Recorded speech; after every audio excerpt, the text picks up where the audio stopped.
በዚህ ዓመት ለመጀመሪያ ጊዜ ቀኑ ሙሉ ተኝቼ ዋልኩኝላችኋለሁ። በጣም ደክሞኝ ነበር፣ ለምን እንደሆነ አላውቅም። ተኝቼ ነው ዋልኩት። አሁን ተነስቻለሁ። ኤነርጂ የሆነ ድክምክም ብሎኛል። ስለዚህ ወደ ውጭ ልወጣ ነው፣ ዋክ ላደርግ ነው። ትንሽ ቁርሴም አልበላሁም ባይገርማችሁ። አሁን ከምሳ ሰዓት አልፎ 8 ሰዓት አካባቢ ነው ያለው በኢትዮጵያ ሰዓት አቆጣጠር ማለት ነው። ቁርሴ መብላት አለብኝ። የበላሁት መጀመሪያ ምን እንደሆነ ላሳያችሁ። ዛሬ ማርያም ሰልፍሽ ሆኜ ነው ያልኩት። ግን አንዳንዴ ሰልፍሽ መሆን ደስ ይላል ታውቃላችሁ። አንዳንዴ ኢንቴንሽናሊ ሰልፍሽ እና ሌዚ መሆን በጣም ደስ ይላል። ይሄ ነው የበላሁት። ወፍሮ ተመለሰ እንድባል ማለት ነው። ቀናችሁ እንዴት ነበር? እወዳችኋለሁ። አሁን ደግሞ እዚች ጋር ታቴ የሚባል ምግብ ቤት አለ። ቁርስ ልበላ እየወጣው ነው። ያን ያህል ብርድ የለም። ደስ የሚል ቀን። ይህ ህይወት ናፍቆኝ ነበር አይገርማችሁም? ጀስት መንገድ ላይ መራመድ ምናምን በቃ ኖርማል። አዲስ አበባ እንደዚህ ማድረግ አልችልም አሁንና በቃ ጀስት የድሮ አዶናይ ሊመለስ ነው መሰለኝ። ማበድ ልጀምር ነው ጋይስ። ታቴ ይባላል ይሄ። ቶቶት ወይም ደግሞ እቴቴ ብየዋለሁ ለማቅለል ማለት ነው። አሪፍ ቦታ ከፍተን እንገባለን።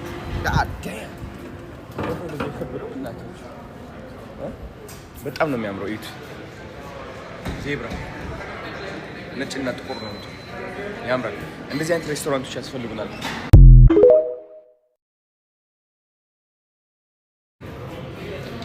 ኦኬ፣ መብላት የምፈልገው ምግብ ላምብ ሀሽ ተብሎ ነው የሚጠራው።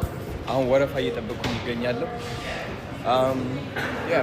ባይገርማችሁ ድሮ አስታውሳለሁ ማለት ነው በጣም ሰው ምን ይለኛል ምናምን ብዬ እጨናነቅ ስለነበረ እንደዚህ ስልክ አውጥቼ ካሜራ እየቀረጽኩኝ ምናምን መናገር ያስፈራኝ ነበረ።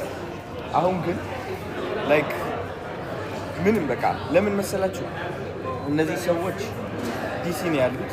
እዚህ ከተማ ብቆይ እኔ 10 ቀን ነው። ከዛ በኋላ ኢትዮጵያ ነው የምመለሰው። አስቡት። ጀስት አያስታውሱኝ፣ አላስታውሳቸውም። የራሳቸው ህይወት፣ የራሴ ህይወት፣ የራሳቸው ልጆች። አንዱ የቤት ኪራይ ደርሶበታል፣ አንዱ ከሚስቱ ጋር ሊጣላ ነው፣ አንዱ ልጅ ወልዷል፣ አንዷ እቺ ዓለም በጣም ነው የምታስቀው። ሁላችንም አይምሯችን ላይ ስታክ ሆነን ዝም ብለን ስለምንፈራ ነው እንጂ ሁሉም ሰው የየራሱ ህይወት እየኖረ ነው ያለውና እና አዶናይ ወፍሮ ተመለሰ ከአሜሪካ እንዲባል ጨመርመር እናደርጋለን። ከዚህ እነዚህ ቺዝ ኬክ ነው ምናምን የሚባል የሆነ ጣፋጭ ናቸው፣ ያምራሉ። ደግሞ እንደምታዩዋቸው አምሮብኝ ነው የምመለሰው። ሙሉ እቺ ቲሸርት ማለት ነው ካልሞላሁት እኔ አይደለሁም። እንደዚህ በደንብ አድርጌ እንዴ ነው ወደዳችሁት? ልቀጥልበት? ቀኑ ሙሉ እንደዚህ እየቀረጽኩኝ ነው እንዴ? አንድ ብላችሁ ጻፉ እስኪ። ምግባችን አዘን አሁን ቁጥር ተሰጥቶናል። እዚህ ጋር ቁጭ ብዬ ነው የምጠብቀው መሰለኝ። 47 ብሎ ነው የሚጠሩት አይደል?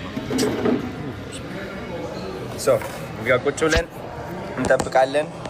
አንድ የዘፈን ቪዲዮ እሰራለሁ። የዘፈን እንደዚህ ያልኩ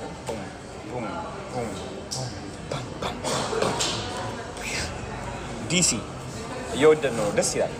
ረጋ ያለ ከተማ